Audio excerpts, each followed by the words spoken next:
counters.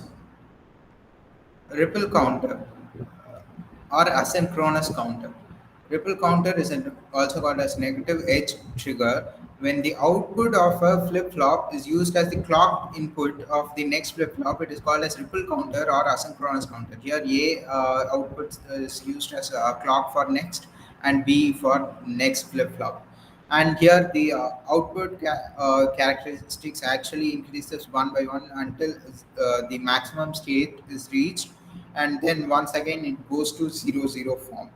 Only first flip flop will have an external clock input. Decoding gates. A decoding gate can be connected to the output of the counter in such a way that the output of the gate will be high.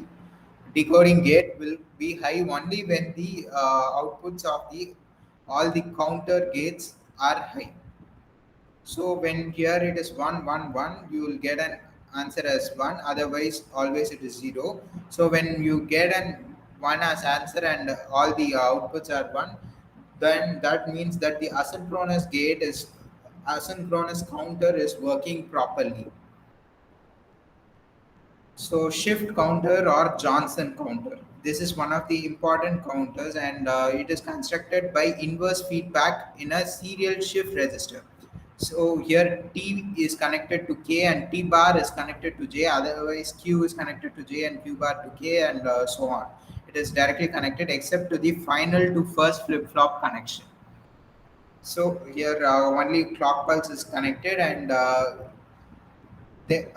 when you put like first state initial state, it is 0 0 0 0, and when here t bar will be 1 as t is equal to 0, and so when 1 is transferred to j and 0 to k, 1 0 gives an output of 1 0 when the clock pulse is given. So then 0 here it will be 0 1 0 1 and 0 1.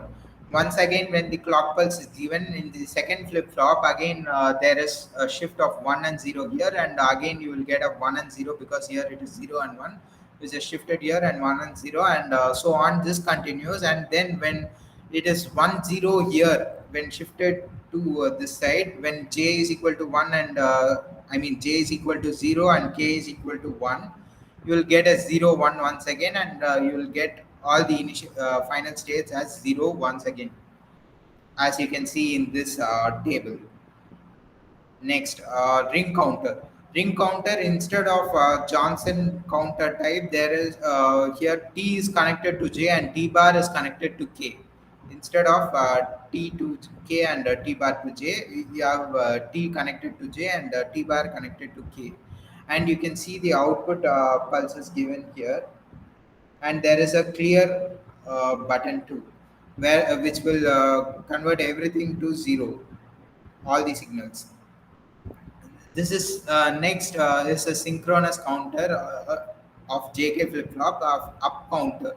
Is also called as all clock input connected and triggered by input pulse. So all the clock inputs are directly connected to a single input pulse, and asynchronous counters has propagation delay because each output has to become the clock pulse of next input, meaning that each output flip flop must process and then send the data to the next flip flop, which means each one is an additive process, which is not take place in synchronous counter, because at a time all the flip flops has a single clock pulse which will process all the data at a single simultaneously. And here up counter, here it will be 0 0 0 0 0 0 0 0 0 1 0 0 1 0, and so on. The output keeps on increases from each part. Whereas in the down counter of synchronous counter, the output decreases. Here you can see from 0 0 0 0 to 1 1 1 1, and then slowly it is decreasing to 1 1 1 0, and then 1 1 0 1, and so on. So that's the counter.